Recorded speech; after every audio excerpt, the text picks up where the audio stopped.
Good afternoon, everyone.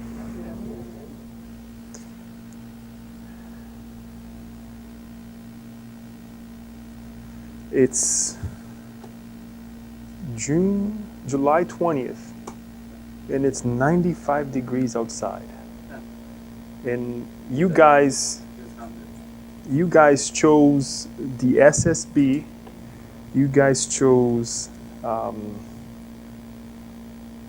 Joanna de Angelis, Plenitude, chapter 9, or let's say session 7 of this discussion, over the beach, over the pool, and all the good things that we have in the summer. So, good. Great accomplishment. And I'm saying this because some time ago, I would choose also the beach over this. And I'm not ashamed to say it. It's the choices that we make in life, as well as in connection with the necessities that we have in life, the growth that we have, when we choose a moment like this over the other things that we have in life. Not that we shouldn't acknowledge life on planet Earth, in the physical body, but it's important, truly important for us to think that we're all thinking together, this room is full of incarnated ones and discarnated ones, missing a couple friends here and there, but they're traveling, and it's natural that we sometimes have to take a break. But it's good to see everyone, and it's good to be here as well, because it's definitely a moment, for me at least, that I have been embarked in this journey to think better, to wish better, and to act better. Not there yet, but at least in the back of my mind, I'm like, okay, remember that study? So tonight we have quite a bit to go over. As I thought that not studying one or two chapters and presenting those two chapters, those three chapters, as we did in the first sessions, that it would be easier. It's not, because the content is heavy. Heavy in the sense that she brings a lot of information.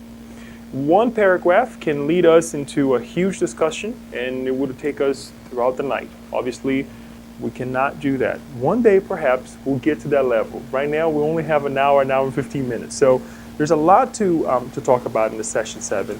And it's, as we mentioned, to talking about suffering, so we can get to the healthy, so we acknowledge the suffering, we acknowledge the difficulties of life that we created. We talked about a lot of the responsibility that we have in this path, in previous paths as well, that got into the suffering that we're nowadays, and now the turn moment with the pathways to health, right? That we discussed last session, which we will see a little bit here. And tonight, we'll give a continuation into this change, into talking about the process of self-healing. When we talk about the process of self-healing or self-healing, that means that we are suffering. That means that we are in a tough situation, in a tough condition. So now we're like, okay, if we're trying to heal something, there is a wound, there is a tough situation, right? There is an inflammation, if we can call it that way, and we have to change. But how are we going to change? Chapter 8, as we said, we saw that Joanna de Angelis reminds us about the idea of benevolence towards everyone, indulgence towards the imperfection of others, and forgiveness for offenses is the true meaning of the word charity as Jesus understood. Talking about the charity, talking about the changes that we have to apply in our lives. For charity love in its highest expression to be authentic, it requires the illumination of those who practice, affording them at the same time a constant refinement of purposes that lead to self-denial and victory over the primitive dominant tendencies.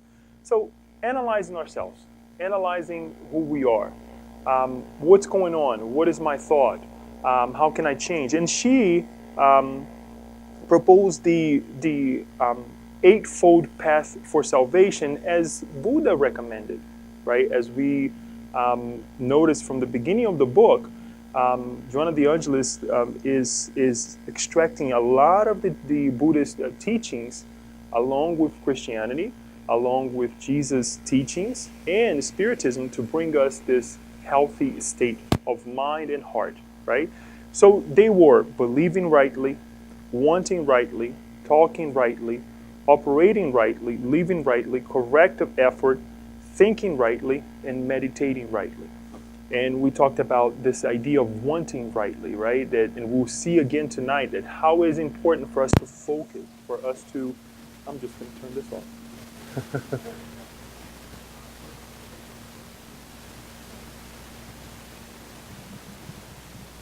With this here, hopefully the camera is picking up, Alba, and we'll leave it at that.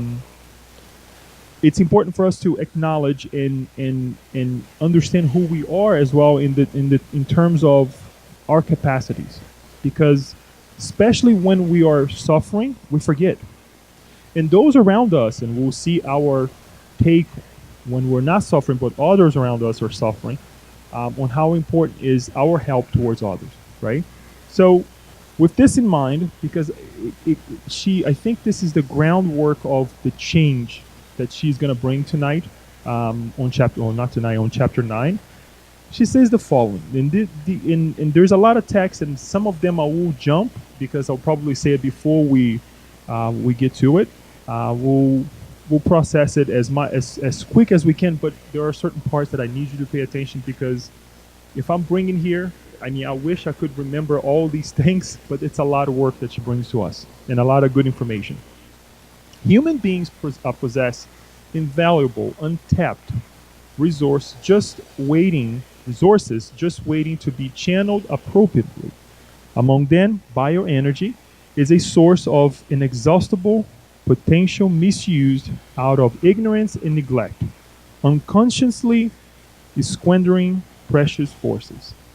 Okay, again, as I mentioned, one of the paragraphs we could talk a whole night, but this is the groundwork. Each one of us is entitled to manipulate, as we said on session 6 as well, the energies around ourselves. The moment that we make a decision, we manipulate it a whole lot. The moment that we acknowledge that we have the SSB to go tonight and to be there, despite the weather, despite this or that, the difficulties that we have in our lives, we manipulate the environment. And congratulations for that. And the many other things, the million, thousands of decisions that you have made today, we manipulate the environment. This bioenergy that we were talking about, to be more precise, and we can go back to questions, I believe, 65 or to 80 something of the Spirit's book.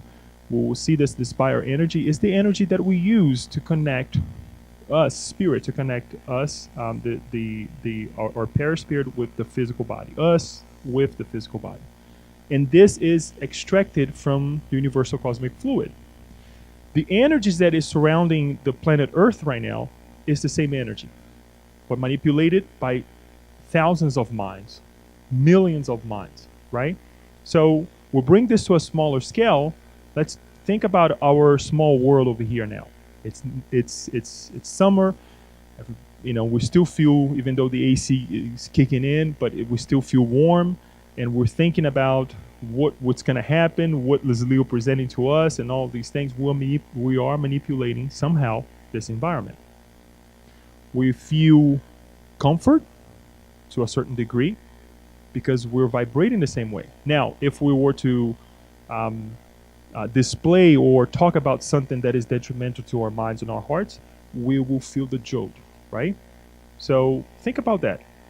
The things that we do in our lives, the things that we feel, so on and so forth. We possess this ability to manipulate, and this is at our disposal. If we're not using, as she's saying, untapped resources, because we're not going deep and saying, I need to utilize this. I need to understand how to utilize this. And sometimes we use it in detrimental ways. The way we think, the way we choose. Remember when we just mentioned about wanting right, thinking and living right? Does it happen rightly every time? Obviously not. Otherwise, we wouldn't have talked about it on chapter 8. So we have to change. And this is how she's going to get a little bit deeper into that tonight. Invisible to ordinary optics, bioenergetic radiation goes unnoticed as it exerts its influence on interpersonal relationships, provoking either waves of affinity or animosity, depending on whether they proceed from a morally healthy or morally sick individual. Absorbed by the perispirit, bioenergy acts upon it by way of its own field, renewing or perturbing the perispirit's forces according to the type of discharge. Bioenergy is responsible for interpersonal attraction, paralleling the attraction that happens in the molecular, cellular, gravitational, and universal fields, from the micro to the macro. Okay?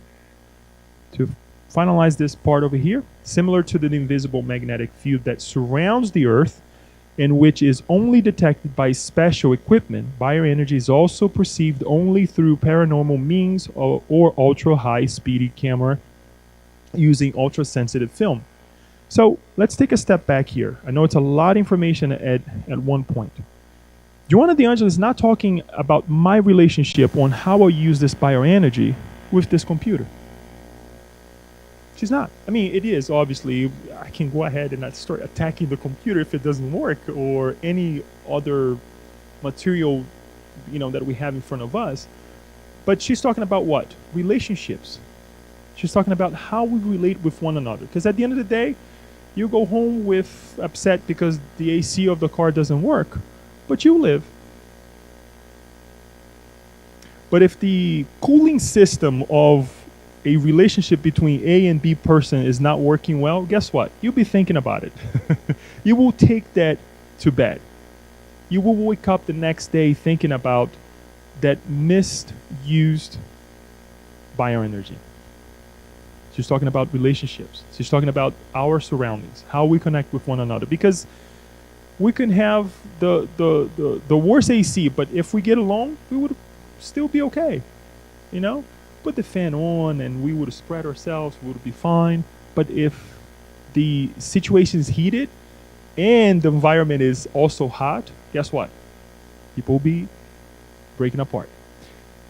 It's important over here also that she brings to us that it is, again, it starts in the micro level. It's not something that it loses itself, it loses its way when we are talking about nations fighting with one another, right? So it starts with the very small cellular level in our physical body, our minds, our tissues, whatever.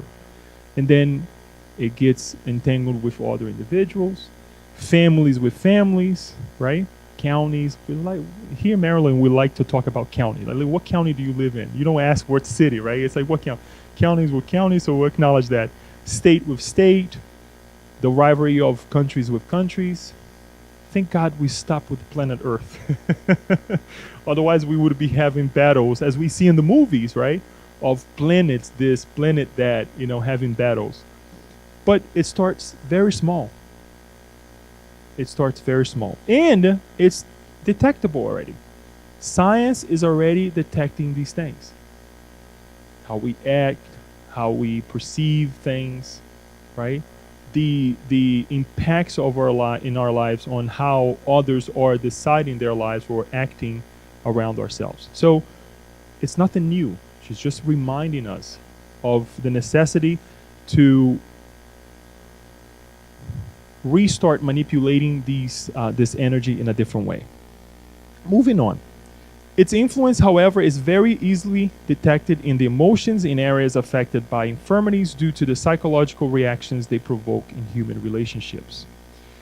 I bring a passage here that she actually also mentions in the book when Jesus says the following. Verily, truly, I tell you, whoever believes in me will do the works I have been doing, and they will do even greater things than these, because I am going to the Father. And I will do whatever you ask in my name, so that the Father may glorify in the Son, may be glorified in the Son. You may ask me for anything in my name, and I will do it. Jesus 2,000 years ago reminded us that we can do the same thing that he did and even greater things. Or the things that we were doing then, greater things. The things that we're doing now, much greater things. So if we have challenges in our lives, guess what? They're coming to help us.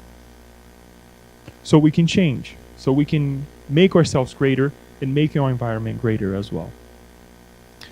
She then goes into the need to want, right? The drive, to display the drive to change our condition. Remember, we're talking about self-healing, right? It's important that I'll acknowledge again that this idea of self-healing is definitely for ourselves, and especially when we have someone that we are caring for or someone that we're living for that somehow needs some help healing themselves. Because if they're with us, we're connected with that disease, even though it's not in our physical body directly. We're connected if they are having some mental or some progressive issues, some kind of blockage. Otherwise, we wouldn't be reincarnated together. Those who come to the Spirit Center, if they come and they ask for the help, they knock on our doors, guess what? We're connected with it. You know, it's I don't want to give adjectives or ideas, but we often hear people saying, "Oh, this is not my problem, that this is happening in my town, in my city, or in this country." It is. If you're here, we're straight connected. If we have the government that we have a connection with that government.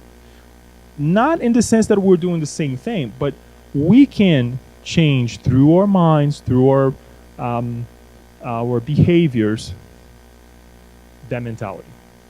Not through fight. Not that we're going to go out and, riots or anything like that, but change our behaviors. It's very easy to turn on the TV and get upset with what we're receiving. But what are we doing our day in, day out to change that condition? Have a purpose. It doesn't matter if I want to have a healthy body, health mind, but I don't have a purpose. If the purpose is to get healthy, and I'm going to use now a personal example when Leslie, about a year or 2 years ago, that had an instant, a situation with my back that I actually had to stay in bed. I couldn't move. Some of you remember. It was very limited for a couple weeks, and then after that, I was able to come to the center, receive the passes, and go home because I couldn't move. I could barely move. And if my purpose then was to get healthy and go back to the same things that I was doing before, guess what? I was going to get healthy, but I would go back to the same problem over and over and over. Because we have to acknowledge, and I was joking with Yasko earlier today, being tall, depending on our physical body, there are certain limitations that we have to take care of. And thank God for those limitations. So it's not that we're going to get rid of the situation or the problem that we have, but we will learn how to live with it and learn how to live well without blaming others, without sacrificing the necessary things of life, but most importantly, to have a purpose. Practice. It's not something that's going to happen overnight. This change in our mind, we have to practice. Direction. Have a sense of direction in our lives as well. How am I directing this energy to heal in what areas of the physical body? That's why we have to study. Autonomy. Seriously. Understand our physical body. I remember very well, I had an opportunity to take an elective class in school, and because of that instance, that situation, some other as well, I was like, I'm going to take this elective class to understand a little bit of the physical body. We often come to the Spirit Center, we give passes, we hear the situation of the patient or the person who is asking for help, and we don't know how to act, or at least to understand what the problem is. So go. If you have a problem in your back, if you have a problem here or there, go read, understand. Because you will be more effective when you are directing your mind towards that location of your physical body. Long-term results. It's not going to change overnight. And we'll talk about this a little bit more. It's not something that we are praying right now for 5 minutes and that's going to change tomorrow. No.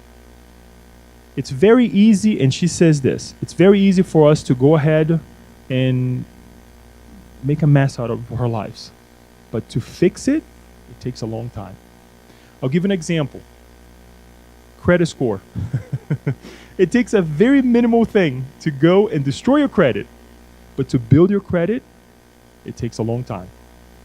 It takes a long time for you to tell the creditors, right, who's going to go back to the credit reporters and say, okay, Chris pays well. Jeanette pays her bill extremely well every month. And that takes a long time. When you go ask for credit, they check that. What's your history? So what is our history of thinking positively, of doing well to ourselves? God's love, through his superlative mercy, provides debtors with the opportunity to experience balance in order to motivate them to work for its full acquisition. And we'll talk a little bit more about this. Remember this part over here, because we will see on and talk about it again when we are discussing when we are sick in bed. Okay? So she proposes 4 steps or 4 main areas that we have to focus, okay, in this process of self-healing. Number 1, I debated with myself, should I present this before I go into the topics? But I think we actually made ourselves with it if we present it. Observing one's thoughts and their preferred content in order to radiate positive, healthy energy.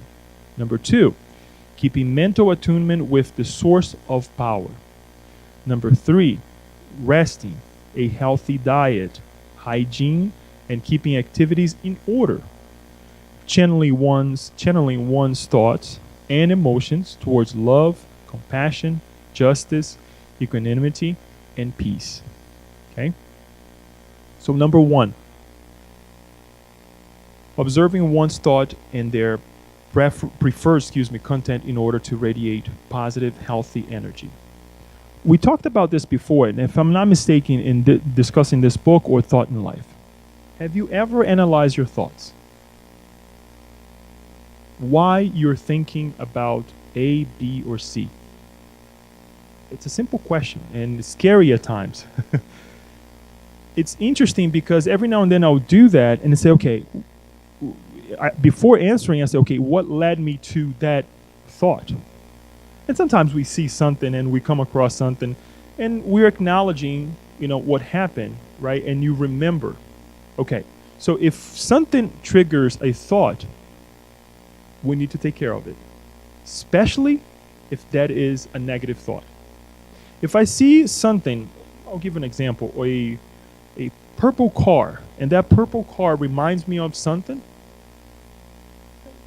I need to take care of it.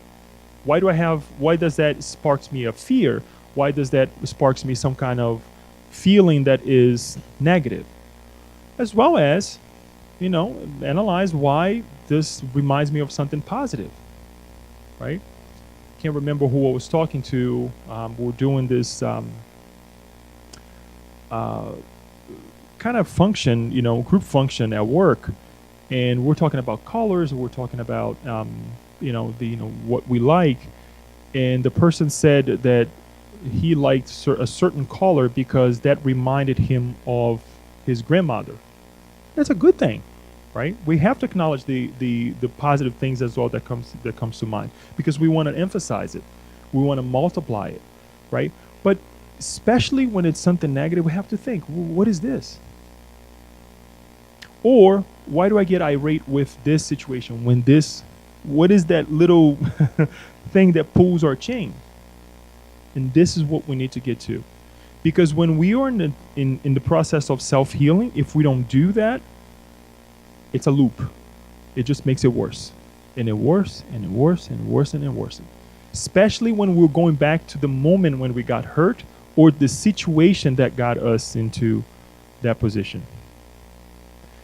She says the following: the immediate attitude to have is to fervently desire health and not to merely be free from illness. There's a difference. Oh, I don't want this illness. Well, guess what? There are certain situations with the physical body that we cannot change. And thank God for them.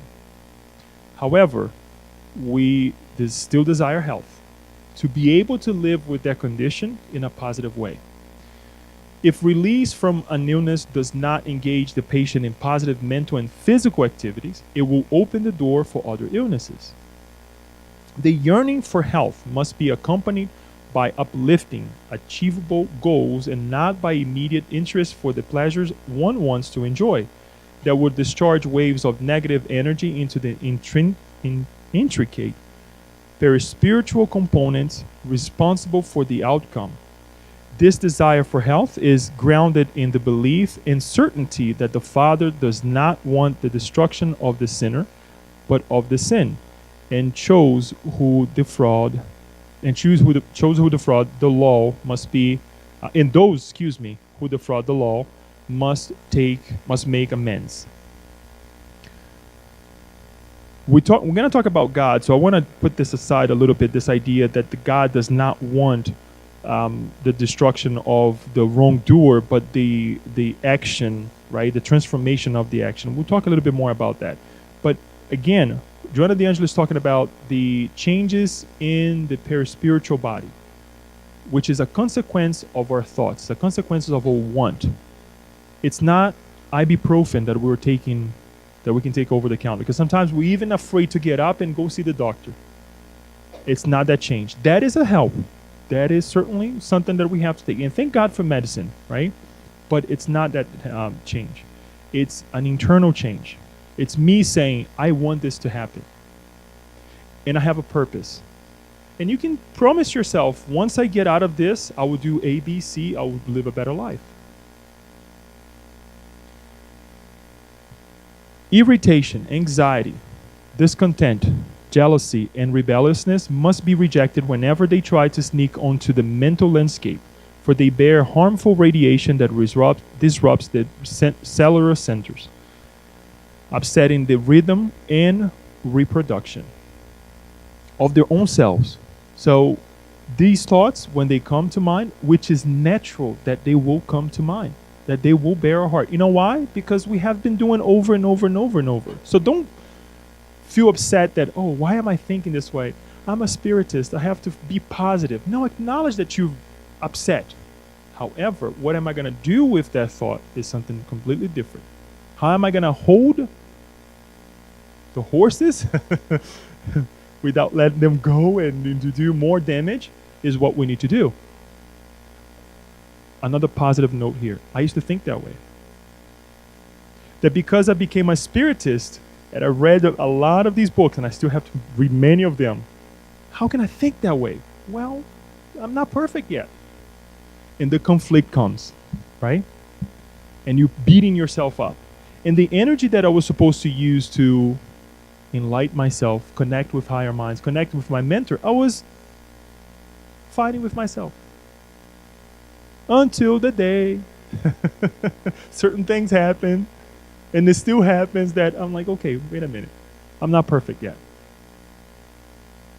Thank God, we're in a location. The families, also doesn't charge me. You are a spiritist. You shouldn't do this.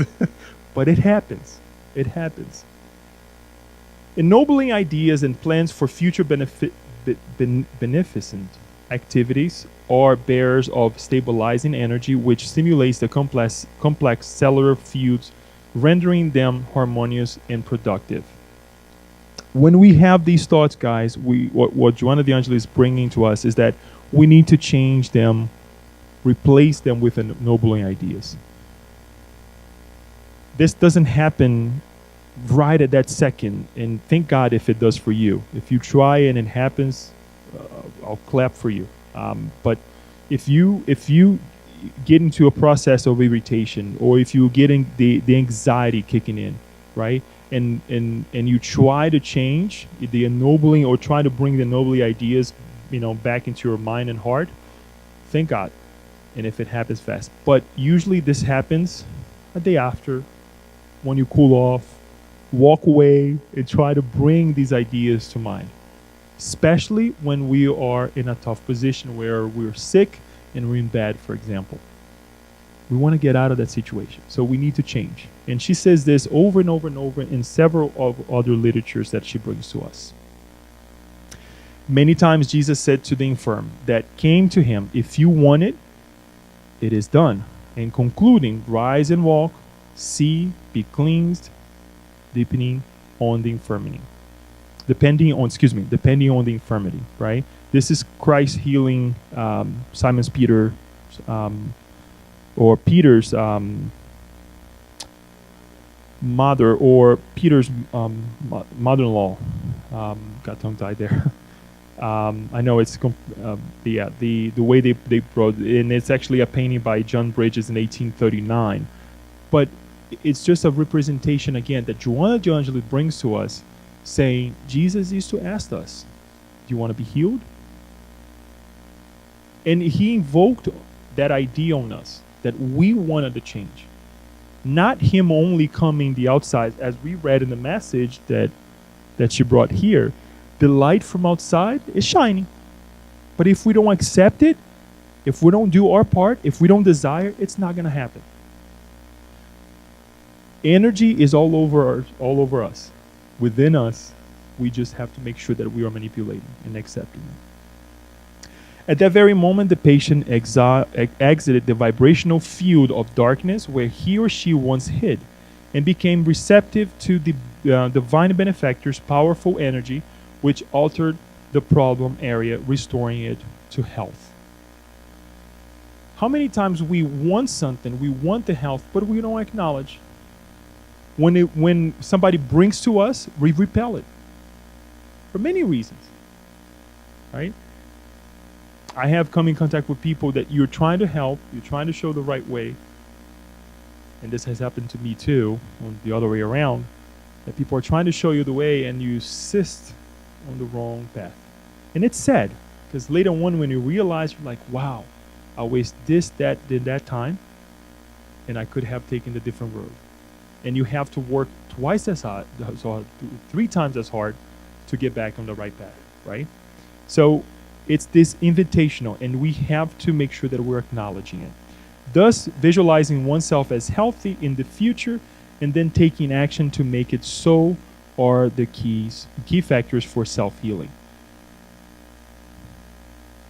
If we can go back and, as I was studying this, if we go back and think of a moment of our lives that we're feeling physically healthy, right? Mentally healthy, right? And spiritually as well. Or many other ways that we can bring. Try to bring that to your mind. Because we always, have our troubles or difficulties. And when we find ourselves in that discontent, to leave other ideas aside, you bring that perfect you back to mind, trying to restore your health. And again, I'm talking about the different ways of being healthy as well. That may be something that you want to do. A moment of laughter, right? A moment that you find yourself doing something that you enjoy. Not that you're going to be in la la land all the time, but at least something that brings you joy. That you can connect with that healthy moment and allow yourself to utilize the right energies to bring positiveness to your life. Moving on, keeping mental attunement with the source of power. What is the source of power? God. What kind of source of power do you believe in? God, okay? So what kind of God? I want to hear from you real quick. What kind of God? The supreme intelligence, okay? The Father, the forgiving one. All right, good. Now we're getting somewhere. Because it's subjective. And we will have our subjective ways because we know what they mean, the ideas that we have. But it's important that we bring this here. Now, acknowledge what you're saying, Aloysio. In the Spirit's book, the first question is, what is God? It's not who is God, it's what is God. God is the supreme intelligence, the first cause of all things. When we talk about the supreme intelligence, Can we acknowledge that supreme intelligence want us to suffer? Well, if it's supreme intelligence, how can an intelligent being want something destructive, something negative for others? It doesn't go, it doesn't match, right? Can we believe that this supreme intelligence imposes suffering on others? Not that he or she wants us to suffer, but impose suffering onto others, or negative things, or tests that will make us suffer. Okay. That is the point that I want to get to. So you're saying that if it allows that to happen, it's for the good of humanity, right? Okay. But let's take a step back. What causes us to suffer? Huh? Our imperfection, our deviation from the right path. Are we going to be perfect from the first tries? No. It's natural that we'll make errors. So that in the law in itself that God, created, we see the perfection on its attunement or on the changes that we'll bring to ourselves with our own wrongdoings. Now, naturally, there will be consequences to those decisions that we made in the past, which will suffer, right? But the law created by God is perfect. Because in many situations, we also read in the Spirit's book that we can take a better pathway. And it's undisputable that we will make bad decisions, that we'll have to track back and make the right decisions again. However, we have other ways to go. And we know sometimes, right? The wrongdoers, when we do something wrong, we know it's like, this is not the right way. Now pay dearly for this.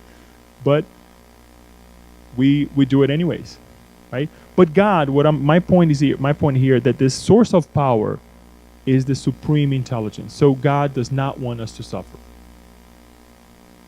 Want us to grow, and growth sometimes, or we should say, it requires effort. It requires hard work. It requires crying sometimes, right? The mothers know. A lot of crying for the kids, and they do it dearly, right? All love comes from God, the source of power. Consequently, the patient's mental attunement with that causality is essential for regaining health, connecting with God.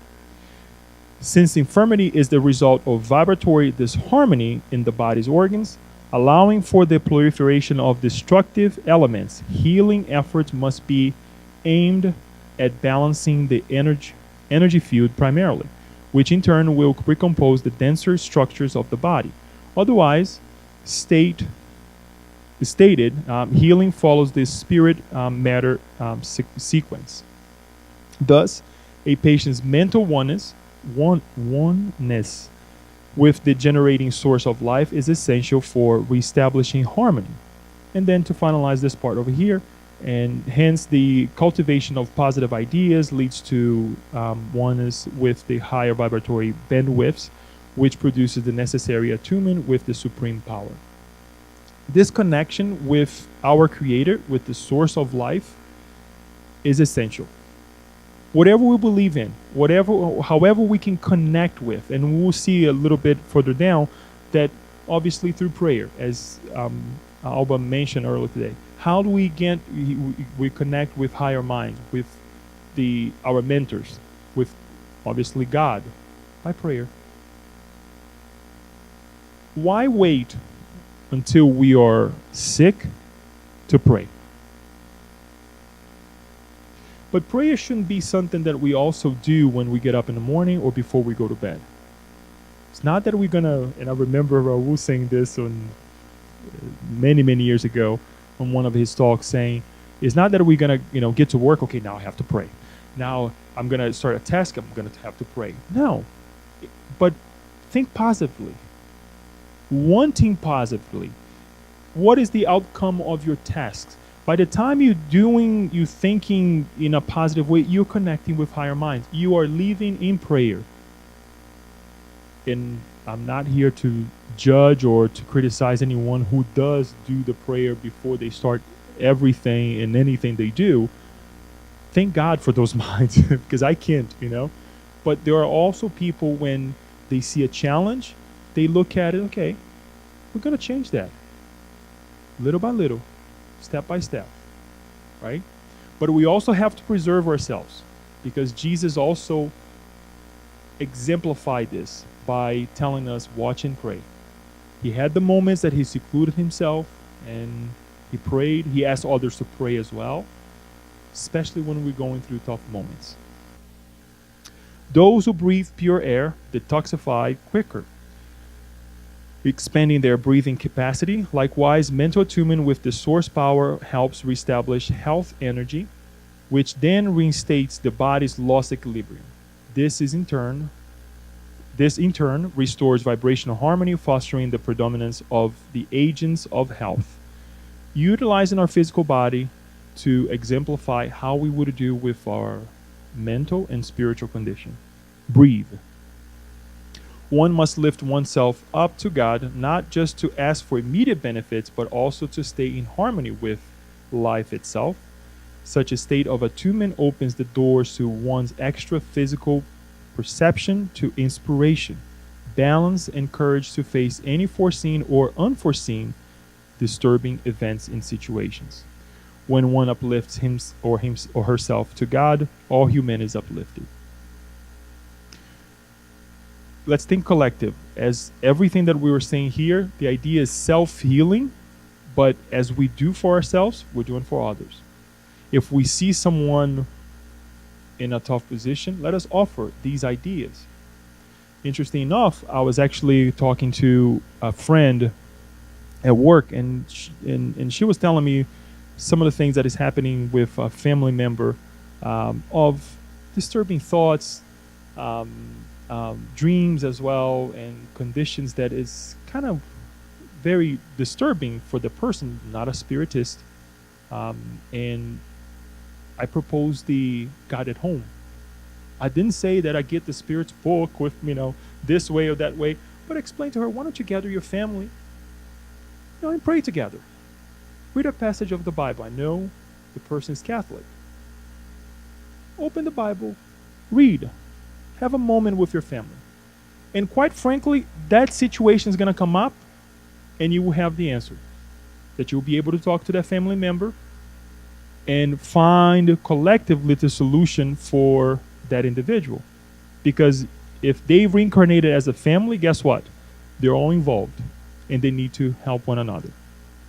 Right? So connect with this source of energy, of power. Attunement with God, the source of power, is the cause of happiness and an agent of peace.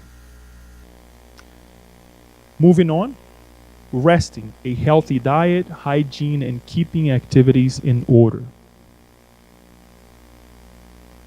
I brought a lot of text so you don't think that Leo is saying these things, okay?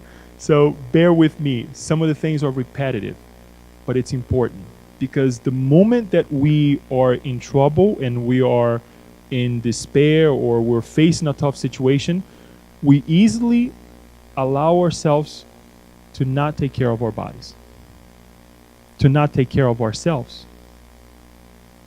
And we live for others, we live for other situations. And the most important things that is taking care of ourselves, putting the mask before we help someone, it doesn't happen. And we can all question, right? A mother would question, obviously we would put the mask in our kids first and, all those things. But we have to take care of ourselves. We have to take care of ourselves. The way she finishes, to me, and in a way she acknowledges that idea as well, that the keeping order in our activities, by the moment that you decide to take care of yourself, you're already keeping order in your activities. She says the following: physical rest is highly important for self-healing. However, mental rest, which results from harmonious thoughts, is absolutely vital, a must for regaining one's health. A mind at rest does not imply idleness, but positive action that generates balance. This in turn provides rest for perturbing agitation, emotions and feelings responsible for illness and suffering.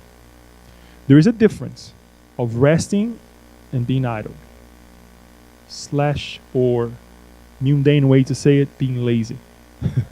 We don't want to get to that point because that will bring even more imbalance to our lives. Let us rest. Let us find something that really rests us, right? We have the different ways to get connected with relaxing ways of life. You know, watching a movie, watching this, watching that. But we have to be selective even with that, right? What are we reading? What we were watching on the internet, all of these things, everything that, you know, it's very readily, you know, usable or ready for us to use, we have to question. And sometimes what we think that is helping us, it's not. And we truly have to rest. Sometimes resting doesn't mean sleeping, because some people, they cannot sleep for too many hours. Some of us can sleep for several hours and then it becomes the idleness. But what rests your mind, right? What rests your mind? I have encountered situations where I couldn't sleep, but I told myself, at least my body's resting. If I cannot sleep, leave it alone. Don't fight it. You know, I used to fight a whole lot. Waking up in the middle of the night, okay, I can't sleep now. Well, the body's resting.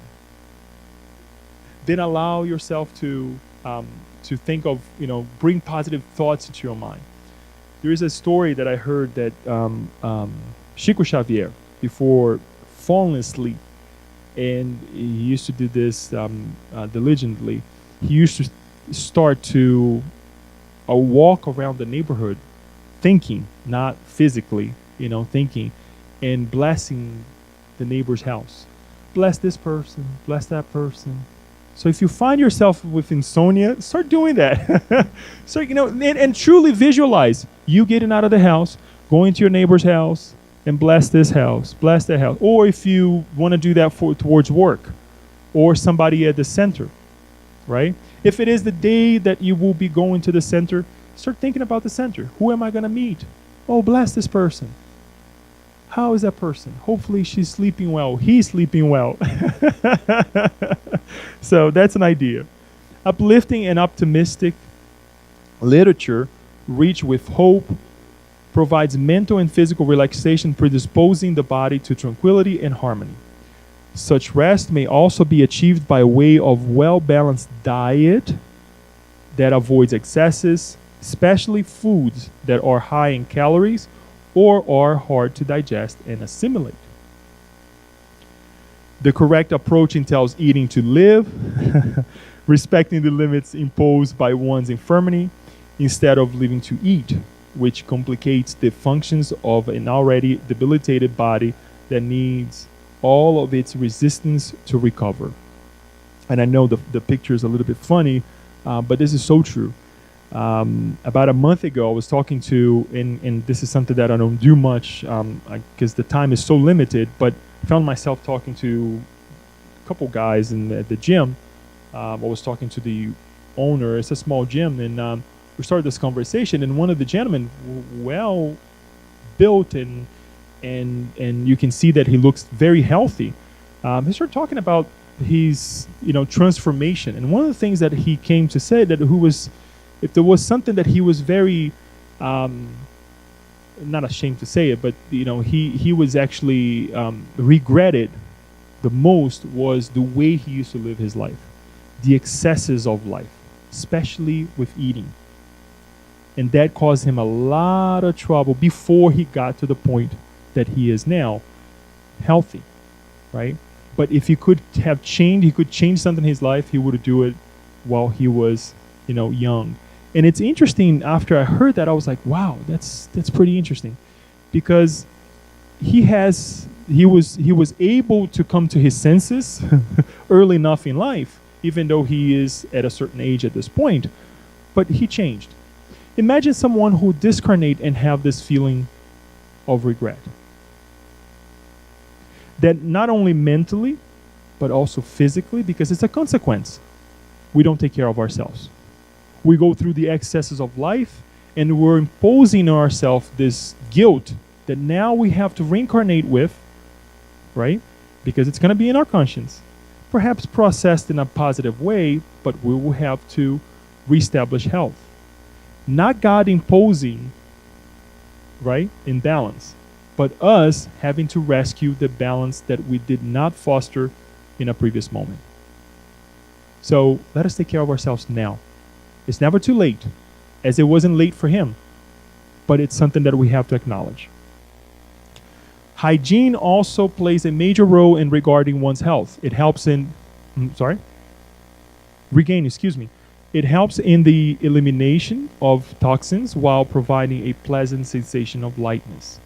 Physical hygiene also requires mental hygiene, whose content, if polluted by pernicious preferences, causes the breakdown of the body's inner workings, like, reuse, I guess, in mechanical parts that must work harmoniously. The shower is a perfect moment for us to take care of our mental hygiene. As the water is running, don't take the 3-hour showers, as I know some individuals do. But, and the person knows. We're in a small group here, perhaps, but it is in this room, right? But allow yourself to come in contact with the cleansing, with the transformational that is happening in the shower. It's not a joke, seriously. I'll tell you something in a way funny for me.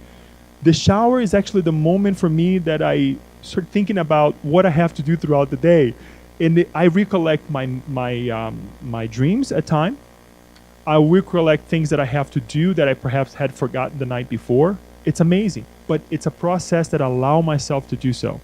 And I start doing more and more because I heard of others saying, do this way, do that way, right? The same way that we do the intelligent sleep. Before we go to sleep, we start thinking, positive things. We can do the same thing in the shower. The intelligent bath. Thank you. These factors bring order to activities unaffected by illness, or to those that, despite the health problem, deserve consideration and planning for later implementation. Think about the future, right?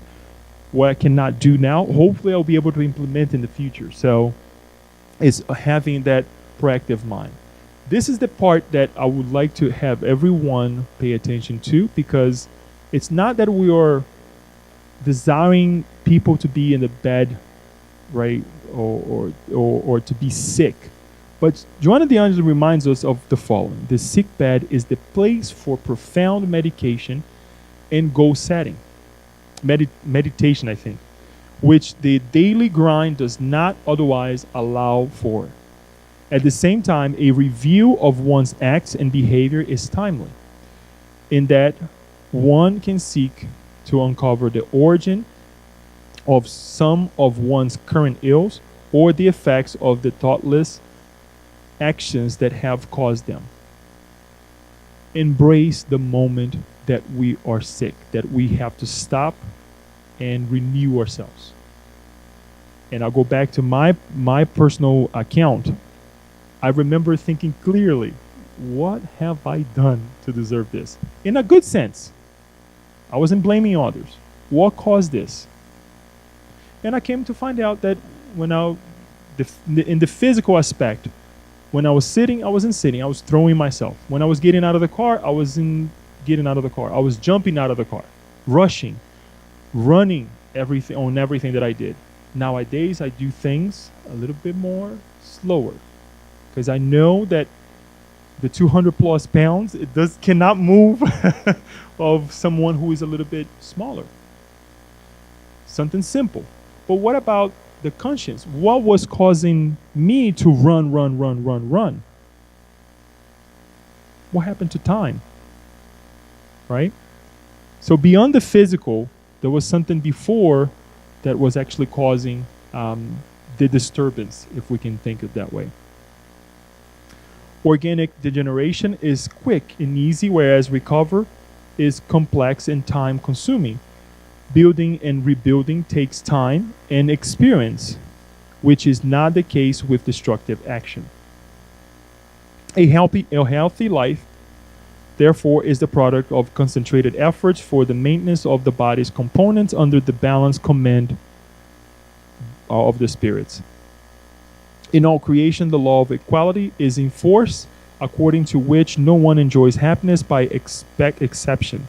The struggle is the common denominator for all beings on the path of evolution. This is key right here. Even though she talks about this idea of equality in this term of self-healing, we're not going into the details of the law of equality that we study in the Spirit's book. But it's interesting that we have something in common. Sometimes we like to say, "Oh, this person has a better life than I do," but we never say this person suffered just as I do. We don't. We forget that suffering, even though different in different aspects and different levels, we all have it. We see people who have everything that we think that is everything, but they're miserable. They're miserable. One thing that Jasmine, I forget her last name now. She is very studious and dedicated spiritist in Rio de Janeiro, Brazil. It's actually in one of her books. I don't see it here, but she says the following, that Jesus is so far away from us in terms of evolution, right? But if one thing that we can get very close to Jesus and to what he brought to us is the suffering. What he went through while reincarnated on earth, and what he went through as well to get to the level that he is now. It gets very close to us.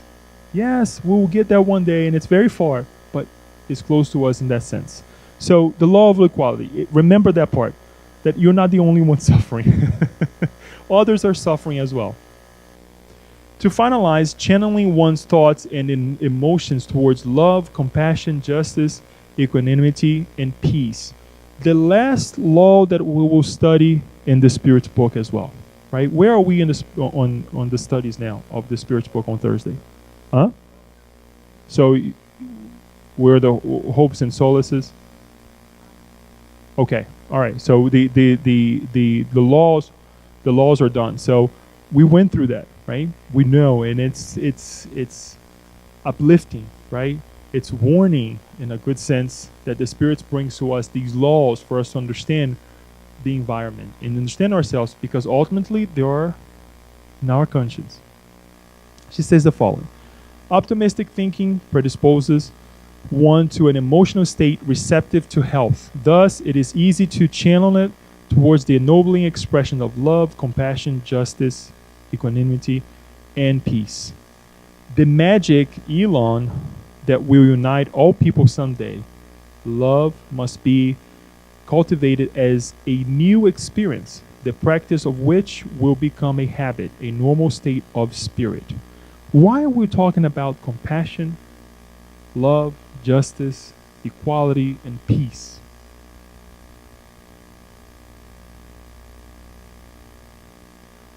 Why do we get sick? Why do we get sick? We lack. We're not walking with, right? We're not attuned with these ideas. Because if we were, we wouldn't do harm to ourselves, we wouldn't do harm to others. Therefore, we would not fall into the consequences to the abysm that we sometimes fall into. Because when we think about self-healing, the first thing that we think is this: take this medicine, rest, sleep, don't do anything. Nowadays, it's common for doctors to say, don't do a thing, don't even move. Well, how can you tell somebody who worked and dedicated his life to the family or whatever to not do anything? We have to a certain degree with limitations, but we have to continue moving. Our physical body demands such a thing, right? Or in certain areas, we also see the advancement of medicine that perhaps now you have to move after a surgery, right? Because you have to, bring oxygen to the body and everything. But the idea is we're getting away from compassion. We're deviating from love. Where is the justice that God is forgiven for everybody. And why am I judging? Why am I asking something that I cannot ask from that individual? Thus hurting myself, because when I expect something from others and they cannot deliver, guess what? We'll get upset. We'll get upset. That is the reason why, and you guys nailed it. That's the reason why we're talking about this. So in our self-healing, we have to include this. Because at the bottom of our thoughts, of our feelings, we will find that the root cause of our problems lies right here. Love's power restores one's confidence in people and in life, for its presence produces stimuli that enable the blood to periodically receive revitalizing charges of adrenaline that reinvigorate the body. Through its optics, events reveal previously unseen aspects, keeping the emotions from becoming either deadened, or overexcited, while at the same time predisposing one to the humanizing quality of compassion. When the combined forces of fear and anger, bitterness and revenge, jealousy and hatred begin to perturb the emotions, the sentiment of compassion for the tormentor, presenting him or her as fragile and vulnerable, prevents imbalance from turning into aggression on the part of the victim. The victim then sees the opponent as a sickly soul, unaware of the gravity of his or her own wrong, and instead of becoming hostile, the victim envelops the tormentor in waves of sympathy and understanding, thus avoiding returning a wrong for a wrong. The best way to exemplify this, and I'm not doing this in a negative way, when we get sick, that we lose a capability, and we are treated by someone else, we see how vulnerable we are. And then we think about it. How can I ask this for this person, something negative, when I cannot even move my body? And sometimes that is the moment that people change. That is the moment that sometimes people are getting themselves ready to go back to our true citizenship, which is a spiritual one. Unfortunate, but it happens. Unfortunate, but it happens. So when we realize that we are this vulnerable, and without being in that position, we're better off. Because we'll think before we attack someone, we're not compassionate. We try to take justice, right, or promote justice with our own hands. The wrong justice, not God's justice. So it's important that we pay attention to these moments of our life. The self-healing requires this connection with love, compassion, justice, and equality, and peace. To finalize, within the framework of the ills that afflict humans, we find lodged in the perisphere various matrices of hatred, resentment, and bitterness towards other people. And again, we have to make sure that we get rid of these sentiments, these feelings. Actually, no, there is a little bit more. I'm sorry. Love offers the compassion that one would like to receive if the situations were reversed. It decreases the intensity of the blow and nullifies its harmful effects. Compassion speaks of God's inexorable justice, which reaches everyone and requires benevolence towards one's opponent, rendering him or her, albeit indirectly, aware of the fact that a wrong is always worse for the one who commits it.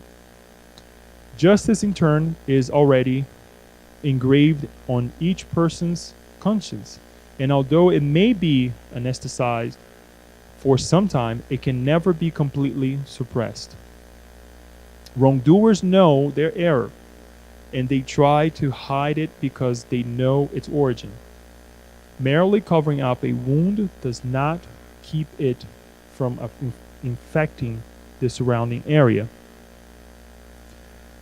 Justice in the conscience demands reparation for the offense and its unfortunate consequences, inducing victims not to act as debt collectors, since the sovereign laws have the means to prevent new debts when old ones are being paid. We're talking about relationships. We're talking about how we're acting within ourselves and the surroundings as well. I'll go back that what we think sometimes is just a mild headache, the root is planted someplace else. The cause is someplace else. It's not the blue chair. It's not the sun. Yes, I mean, if we get exposed to the sun for too long, we'll probably faint and we're not going to feel well. But if we have these reoccurrences in our lives where I don't feel this way, I don't feel that way, I'm too agitated or something, we need to think. Anxiety, other detrimental feelings or thoughts that we are having, we have to watch. And it's a long process. So if we can start it tonight after this message, let us do so. Now to finalize, during the self-healing process, the spirit recoups spent energies and use thought to vitalize its paraspiritual centers, predisposing it to redemption through love. It does not negotiate benefits, but desires to be useful to society, an active member of overall progress instead of an unhappy, unpleasant weight on the social economy. I know it's deep. The co-author of its own recovery, the spirit draws wholesome energies from the providential source of God's love, leaving the darkness of infirmity for the light of health, willing to contribute decisively to a better world today and tomorrow, renewed, enlightened, and happy. I never thought that I would come in contact with economics when talking about Joanna de Angelis, right? But she does.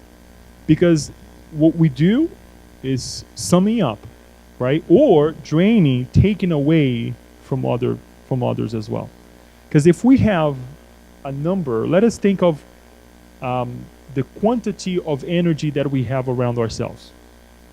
And we're not using this to multiply life. What are we doing? We're not creating a surplus. So we're sucking that energy, right?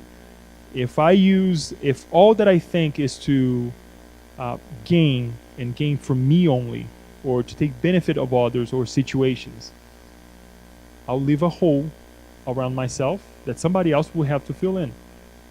And we feel this when we come in contact with certain situations, certain individuals, that all that we feel is that void within us, and we feel tired. We feel less, right? We're talking about this energy that we are not utilizing. And we bring this weight to the social economy, to the whole of planet Earth, and consequently, the other planets around us as well. So if you think that you're not putting a weight or you cannot make a difference on the social economy of our solar system, we can. That's how we are connected. We are the co-authors. The same way we brought imbalance, now we can bring balance back to ourselves. If you see someone suffering that needs this self-healing process, remember these 4 things. Remember these 4 areas that we covered tonight, right? One is very easy because we're supposed to do every day of our lives, right? But observe our thoughts. Ask the person, or ask ourselves first, obviously. What am I thinking? Keep the mental attunement with God, prayer, rest. Make sure we're healthy in every aspect. Do not wait until we discarnate to realize that we messed up. Too much black beans, not good for me. And making sure that we are channeling our thoughts towards love, compassion, justice, equality, and peace towards everyone. So I know it's a lot, and we went through quite a bit of information, and I don't think we're able to record this well, but if anything, we will redo this again and I'll work with Daniel so we can present it because it's a reminder. When I read this chapter, what came to mind is this should be a reminder that I should read at least every 3 months. At least every 3 months to keep it fresh in our minds. And the reason I was saying about when we started in terms of, thanking everybody to be here on this sunny day is that Daniel and I, we talked about this a couple of times that, during the summer, the Spiritist Center, and we have talked about this as well with other Spiritist centers. Usually the house is the number of people kind of diminish, right?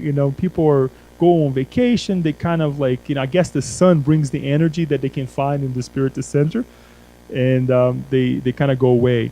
But tonight was different, right? Tonight was a different thing. Tonight is different reality because we're all here. This house is full, and I think we want to get closer to God. We want to get closer to this self-healing process that we want so much. It's not only of the physical body, because apparently, and I can testify that everybody looks healthy, but we have deep inside of us another stride to make. And I think that tonight, by our effort, we will receive this healing because we attended our needs. It's not that I'm presenting myself or to others that I'm going to the Spirit Center or I'm doing something positive. I'm attending my own needs, not being selfish, obviously, but to say I want to be a better individual. So congratulations for that, and thank you for this moment as well.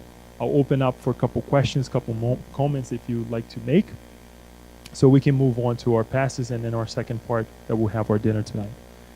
Any comments? Any questions? No, it's very quick. Just when you say, "Oh, I was jumping from the car," there were like 2 occasions in my life when I noticed the way I was driving was causing me pain on my arms, but I didn't realize that. So I went to the doctor. I have pain in my arms. What have you done? Are you an athlete? Did you practice any kind of sport? Do you have a kid? Did you lift weight? He said, yeah, the groceries. He said, interesting. What else? Do you drive? I said, yeah, manual. Ah, okay. And then he said, okay, sit here. Now tell me the movements you make, when you are driving. And immediately the person, see how stressed you are? Look at the way you are performing here in front of me. It's not even a real situation. Today, when you go home, when you drive from here to home, observe yourself. My God, that was, for me, when I came home, I said, my God, I'm driving like a robot. Of course, I was stressed. I worked the whole day, you know what I mean?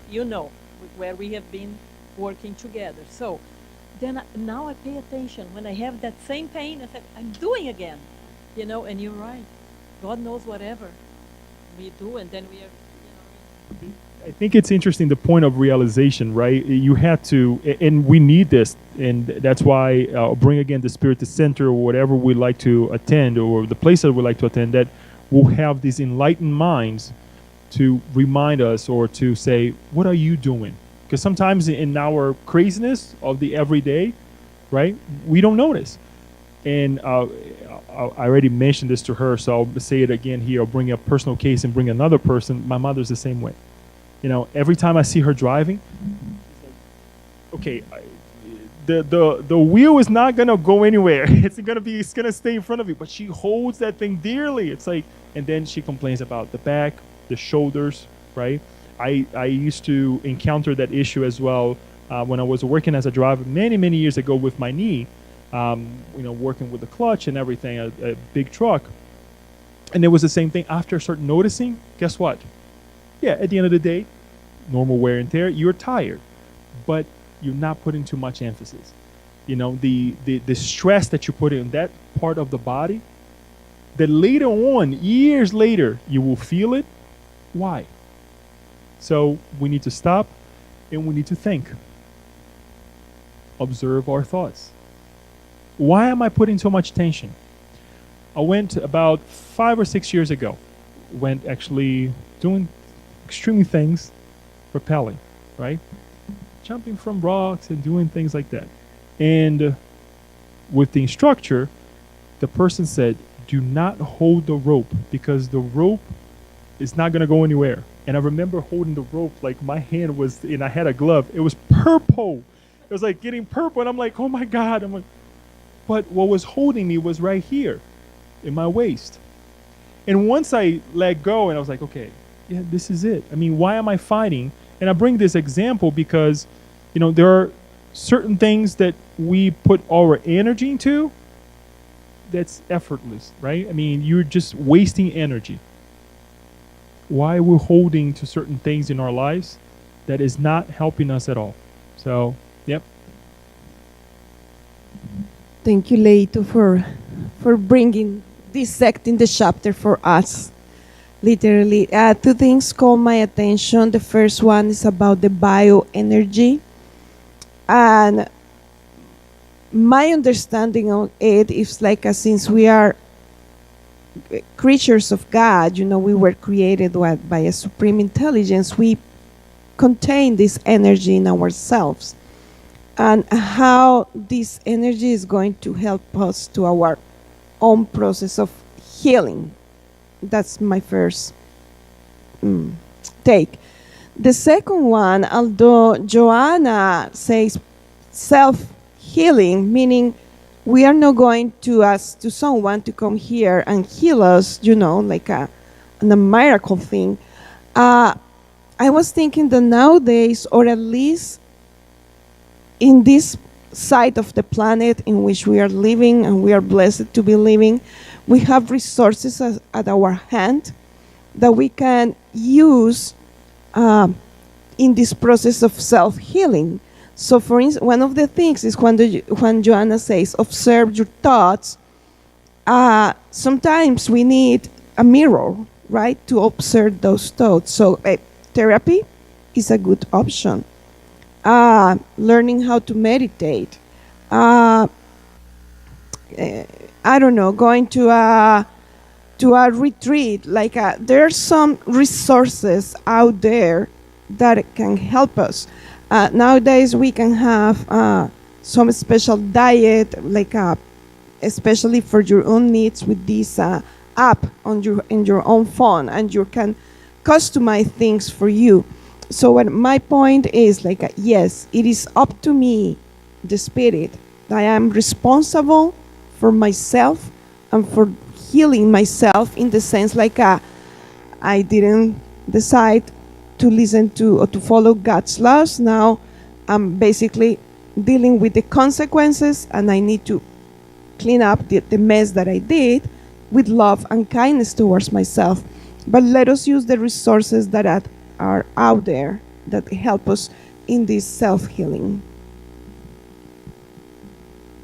Thank you, Alba. It is true. We have, if we didn't have an excuse then, when I say that our past, to not get better, we don't have it today. Because everywhere we look, we acknowledge today, for example, the AC, right?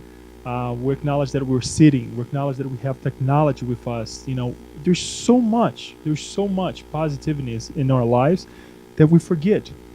And we use it for the negative things. There's so many things happening in the world that we don't connect, you know, the positive things of the world. So yes, it is true. I mean, we can customize this self-healing in every way possible that we can imagine. With technology, without technology. If the technology is a distraction, don't use it. You know, again, I'll bring the example of the gym. You know, I often see people working out. They work out for 10 minutes, and the other 50 or whatever amount of time they're on the phone, texting, taking pictures, and all those things. It's just amazing how it consumes us. It really, you know, takes our time. Or people are talking on the phone, and it's just, so if it's not for you, don't do it. If it you know, realize that if this is going to take my time from what I'm supposed to do, don't use it. Yeah, leave it home, right? Or put it in the corner or something. But it is true. And on what she also mentioned, you know, Joanna D'Angelo will talk about the disobsession therapy and the alternative therapies as well. That is to our disposal that we can utilize and change ourselves. So it is certainly true. Are you going to say something next? Yeah, today I was listening to one of the talk. Always I connect to the talk of the day. I think in the through self-healing, you have to change your purpose. Like you said, if after I'm healed, I go back to the same lifestyle, it doesn't change. So this, De Luca, I think he was talking about this friend that had some liver problem. And he said, well, I'm going so many times, I've so many months already getting the passes. Can't you give me stronger passes? I think your passes are not working, De Luca. So he was disturbed. He said, how come someone saying my passes are not good? So one day he was praying, and he asked his mentor, what's going on? Can you just, help? And the mentor said, ask him what he would do if today he got healed, no more problem in his liver, what he will do. So he said, okay, I'm going to ask. So he said, well, how about if now I tell you, or doctor say, no more problem in the liver, what you going to do? Oh, De Luca, the first thing I would go to the bar to drink, because I'm dying to have that particular drink. So the mentor said, you see, when you are receiving the passes, they said, this yes, this not. This will go on a little healing, the other one no. Because the person wants to continue to be sick, like Jesus always said. What do you want? Do you really want to be healed? Because if you want to continue to be a victim, because you always have attention from people, you're not going to be healed. One of the Angeles briefly reminds us of this, right? That the mercy of God through pain, through these destructive, for our eyes, destructive endings, right? Allows us or stops us from getting ourselves deeper in the hole. Imagine if he didn't have that, the blessing of the disease. And it's hard to say such a thing, the blessing of the disease. He would be drinking. He would be connecting with more spirits who also like to drink, right? Enhancing his connectivity with other minds that are not positive, right? Affecting others, bringing more pain to his family members. So sometimes, guess what? It's necessary.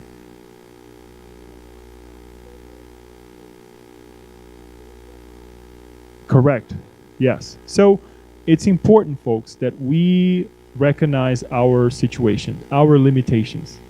That doesn't mean we're going to live a life of acknowledgement and being grumpy all the time. I have this problem. I have to suffer this. Let's do it with joy. Nowadays, when I look something heavy and I want to lift something heavy, I stop, I think, I bless, I lift. I will not say to myself, well, you cannot do it. There are certain things that I do. I'll say, no, that's not for me. I will not do this because I know the pain. But I will think twice. And that's just a physical thing. But what about the other limitations? The things that I cannot bear? I will not engage in this conversation because it's going to lead me to A, B, or C detrimental condition. I don't like to talk about this. For the time being, guess what? I'm going to avoid it. Because I know that the results will not be good. And if I'm not saying something positive, for sure, I'm not thinking, I'm not feeling something positive, right? And I'm saying I because I want to put myself, I don't want to say that you feel this way, but it's for all of us. And that's why I said that this chapter, it's a reminder that it's a trimestral reminder for all of us. So thank you for your comments. Thanks for bearing with the long text and the reminders that Joanna D'Angelo brings to us. And the next session, we will talk about this obsession therapy that we have here at the Spiritus Center. This obsession therapy also is not only at the Spiritus Center, it happens in our houses. How? Come and we'll talk about it. Come and we'll talk about it. But remember, because going back to the conversation that I had with the friend that are having issues with one of its, her family members, I asked her, do you pray at home? She's like, yeah, we go to church. The second thing was, hey, we'll go to church. Okay, well, but what kind of moments of prayer do you have at home? Is it a structure? Is it just getting up the morning and saying the Lord's Prayer or whatever it is? It's important too, but what kind of structure do you have? And this obsession can also happen in our houses when we're praying. If you want to have a cup of water next to your bed before you go to bed, pray, and then you drink the water. Leave something for the morning that you do the same thing. And you do this over and over and over. Guess what? The help will be there as well. So this is just for us to prepare ourselves for the next session so that we are in tune with it and you can start practicing. And if you do find yourself wanting or wanting to sharing something, please do so, because it happens in all in our lives, right? If you know something, share with us, send us text or email, whatever it is, because it also happens in all our lives. I would like to hear from you as well in the future to see how these sessions are improving our lives. Because the only thing I can ask is to really, you guys to share with me and to the entire group how this plentiful realization is helping your life as well. Because other than that, what we do with it, it's up to us, right? So I thank you again. I'll ask Alba just to